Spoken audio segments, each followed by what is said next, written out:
The distress signal. The peaceful dawn was dying. Ambassador Telrin pressed his six-fingered hands against the observation window, watching fire bloom across the colony ship's outer hull. Behind him, the bridge erupted in chaos, alarms screaming, officers shouting coordinates that no longer mattered, children crying in corridors that smelled of smoke and fear. Hull breach on decks 7 through 12, his tactical officer reported, her voice cracking, life support failing in the aft sections. We have 4,000 souls trapped back there. 4,000 out of 12,000 Quilnar civilians fleeing a dying star system, searching for a new home among the stars. They had traveled for 6 months through empty space, unarmed and undefended, because that was the Quilnar way. They were a peaceful species, diplomats, scholars, artists. The galaxy had rules about attacking refugee ships. The Carthex pirates didn't care about rules. Another volley incoming. Someone screamed. Telrin closed his eyes. His wife was in the aft section. His daughter, too. He had sent them there this morning because it was supposed to be safer, farther from the engines, quieter for his daughter's studies. The ship shuddered. Metal screamed. Somewhere below, people were dying. Send the distress signal, Telrin said quietly. All frequencies. Maximum range. His communications officer looked up, hope and desperation warring in her large, dark eyes. Ambassador, the nearest friendly station is 3 weeks away. Even if they hear us, send it. She nodded and turned to her console. Her fingers danced across holographic keys, composing humanity's last message to an uncaring universe. This is the colony ship Peaceful Dawn. We are under attack by Carthex raiders. 12,000 civilians aboard. Minimal weapons. Hull failing. To anyone who can hear this, please. We have children. The message launched into the void at the speed of light, carrying its plea to empty stars. Telrin didn't expect an answer. The Galactic Council had peacekeeping forces, yes, but they moved slowly, bound by committees and protocols and careful deliberation. By the time they organized a rescue mission, the Peaceful Dawn would be a floating graveyard, stripped of anything valuable, its people sold to slavers or simply vented into space. 6 Carthex destroyers closing, Tactical reported. They're hailing us. Audio only. Put them through. The voice that filled the bridge was rough, amused, cruel. Quilnar vessel, this is Captain Vrask of the Crimson Fang. You will shut down your remaining engines and prepare to be boarded. Resist and we will decompress every habitat section. Your choice is simple. Surrender and live as slaves. Or resist and die as fools. Telrin opened his mouth to respond, to beg, to negotiate, to buy his people even a few more minutes of life, when his communications officer gasped, Ambassador, we are receiving a response to our distress signal. Impossible. It had been less than 2 minutes. No one could have reached them that fast. No one except, it's not council frequency, she said, her voice strange. It's coming from Galactic Grid Sector 749. That's the quarantine zone. That's human space, Telrin whispered. A chill ran through the bridge. Every Quilnar knew about humans. Every species in the galaxy knew about humans.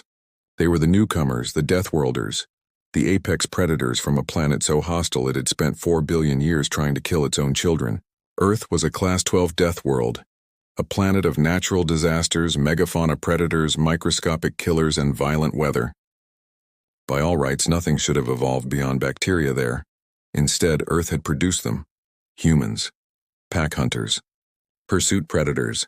A species that had climbed to the top of their food chain by outlasting, outthinking, and outliving everything else. They hunted by exhaustion, chasing prey for days until it collapsed from fatigue. They turned their own planet's deadliest poisons into medicine. They made friends with wolves and rode animals into battle and looked at the stars and decided to claim them too. The Galactic Council had quarantined human space after first contact, citing aggressive expansion tendencies and insufficient pacification protocols. Translation: humans scared them. Humans scared everyone. Play the message, Telrin said. The voice that came through was female, calm, and carried an accent Telrin didn't recognize, but he understood every word through his translator, and each one hit like a physical blow. Peaceful Dawn, this is Captain Elena Ose of the Earth Defense ship Relentless. We have received your distress call. We are 3 hours out and coming in fast. Hold your position. Protect your people. Do not surrender. A pause. When the voice continued, it had changed. Still calm, but with something underneath it now. Something cold and hard and utterly merciless. And to the Carthex raiders currently attacking a refugee ship, you have 3 hours to run. I suggest you use them, because when we arrive, mercy ends. The transmission cut off.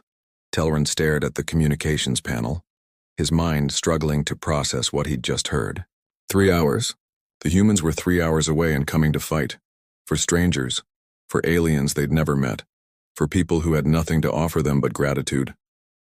Ambassador, his tactical officer whispered. What do we do? Telrin turned from the window. Outside, the Carthex ship circled like predators around wounded prey. Below, his people were dying, and somewhere in the darkness between stars, 5 human warships were burning toward them at speeds that should have torn their crews apart. Deathworlders, coming to save them or destroy them, he didn't know which. We hold, he said. We hold for 3 hours. Seal the bulkheads, evacuate damaged sections, and pray to whatever gods are listening that the monsters coming to save us are friendlier than the monsters trying to kill us. The countdown began. The hunters arrived. Captain Elena Ose stood on the bridge of the Relentless, watching the tactical display with the calm focus of a predator tracking wounded prey. 2 hours, 43 minutes until intercept. Her navigation officer reported. The peaceful dawn is still broadcasting. Hull integrity at 32% and falling. And the pirates? Still circling. They've stopped firing. Looks like they're preparing boarding parties. Lieutenant Chen looked up from his console, his jaw tight. Captain, they're going to breach that ship. Those civilians don't have 2 hours. Elena knew. She'd known since the moment that distress call had reached them, carrying the voices of children screaming in the background. She'd known when she'd ordered her fleet to maximum burn, pushing their engines past safety limits, pulling G-forces that would have killed most species but only made her crew grit their teeth and hold on. Humans were good at holding on. Commander Williams, she said quietly, arm everything. Her weapons officer, a broad-shouldered woman from the Mars colonies, grinned. It wasn't a nice expression. Ma'am, we're still 2 hours out. We can't fire at this range, I know. Arm everything anyway. I want those pirates to see us lighting up every weapon system we have the moment we're in scanner range. I want them to know what's coming. Captain. Williams turned to her console. And across the Relentless, railguns loaded, missile tubes opened, and energy banks charged for the particle cannons that could punch through a mountain. Elena pulled up the intelligence file on the Carthex. A species of scavengers and raiders, they'd built their entire civilization on preying on the weak. They were cowards by nature, pack hunters who only attacked when they had overwhelming numbers. They'd been operating in this sector for decades, always careful to avoid Galactic Council enforcement, always choosing victims who couldn't fight back. Today, that ended. Ma'am, receiving communication from the fleet, her communications officer said. The Valkyrie, Thunderchild, Yamato, and Defiant are requesting permission to speak. Put them through. 4 faces appeared on her screen, the captains of the other ships in her task force. Captain Morrison of the Valkyrie, sharp-eyed and white-haired. Captain Zhao of the Thunderchild, young and hungry for justice. Captain Tanaka of the Yamato, calm and methodical. And Captain Okafor of the Defiant, who'd lost his sister to slavers 10 years ago and had been hunting pirates ever since. Elena, Morrison said. We're reading the tactical situation. 6 Carthex destroyers against 1 unarmed colony ship. And 5 human warships coming in hot. Your point? We're outnumbered, he smiled. I just wanted to make sure you knew that. Elena felt a cold smile touch her own lips. I'm aware. Do you have a problem with the odds, James? Only that they're not even. Captain Okafor leaned forward. Those Carthex bastards have no idea what's about to hit them. When do we engage? The moment we're in range. Standard hunter protocol. Zhao, you take the Thunderchild and flank right. Morrison, Valkyrie goes left. Tanaka, Yamato hold center with me. Okafor, I want the Defiant on intercept. Anything that tries to run, you burn it down. No survivors. No mercy. No mercy, Okafor repeated, and the words sounded like a prayer. They attacked refugees, Captain Tanaka said quietly. They fired on children. They've broken every law of civilized warfare. Then we'll teach them why those laws exist, Elena said. All ships maintain maximum burn, and someone get me a direct line to that Carthex captain. I want to have a conversation. Aboard the Crimson Fang, Captain Vrask was in an excellent mood. The Quilnar ship was crippled, Its crew was terrified, and in another hour, his boarding parties would be stripping it of every valuable component and rounding up the survivors for sale. Quilnar made excellent servants, docile, educated, and too civilized to resist effectively. "Captain," his sensor officer said, "I'm detecting something on long-range scanners. 5 ships approaching fast." Vrask barely looked up from the manifest he was reviewing. "Council peacekeepers?" "No, sir. The signatures are wrong. They're smaller than Council cruisers but reading massive energy spikes. And they're moving fast. Too fast for standard drives." Something cold touched the base of Vrask's spine. "How fast?" "0.8 light speed, sir. And accelerating impossible. No one traveled that fast through normal space. The G-forces alone would turn most species into paste against their own bulkheads. Only species with extreme gravity tolerance could survive those speeds. And there were only a handful in the galaxy. Identify those ships." Vrask snapped. His officer's hands shook as he worked his console. When he looked up, his face had gone pale. "Captain, I'm reading Earth Defense Force identification codes. Those are human warships." The bridge went silent.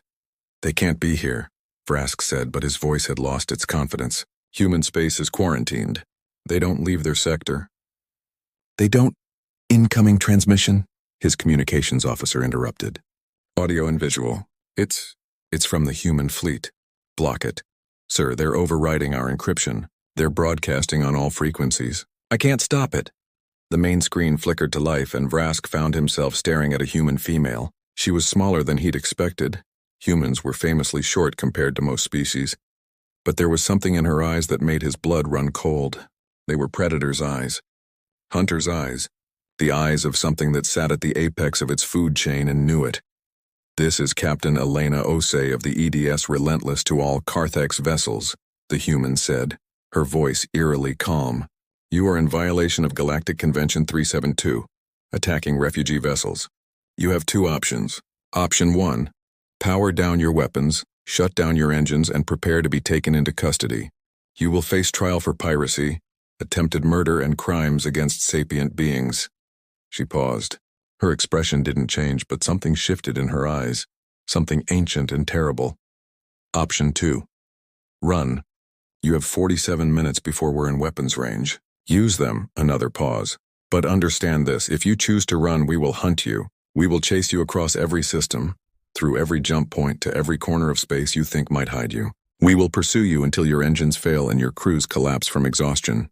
And when we catch you, and we will catch you, there will be no trial. No custody. No mercy." The human leaned closer to the camera. "We are a pursuit species, Captain Vrask. We evolved by running our prey to death. We're very, very good at it. So choose carefully. Surrender now. Or spend the rest of your short life running from the monsters you decided to wake up." The transmission ended. Vrask stood frozen on his bridge, staring at the empty screen. Around him, his crew waited for orders. In the tactical display, those 5 human ships continued their approach, burning toward them like avenging angels. 47 minutes. "Sir," his first officer whispered. "What do we do?" Vrask looked at the crippled Quilnar ship, then back at the approaching human fleet. He thought about the stories he'd heard. Whispered tales from other pirates, from slavers, from anyone who'd encountered humans and lived to tell about it. Stories about Deathworlders who never stopped, never gave up, never showed mercy to those who preyed on the weak.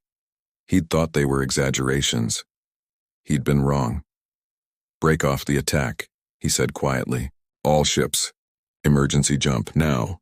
"Sir, we haven't calculated safe coordinates, now." But even as his ships began to turn, even as their jump drives started to charge, Vrask knew it was too late. The hunters were coming, and mercy had ended.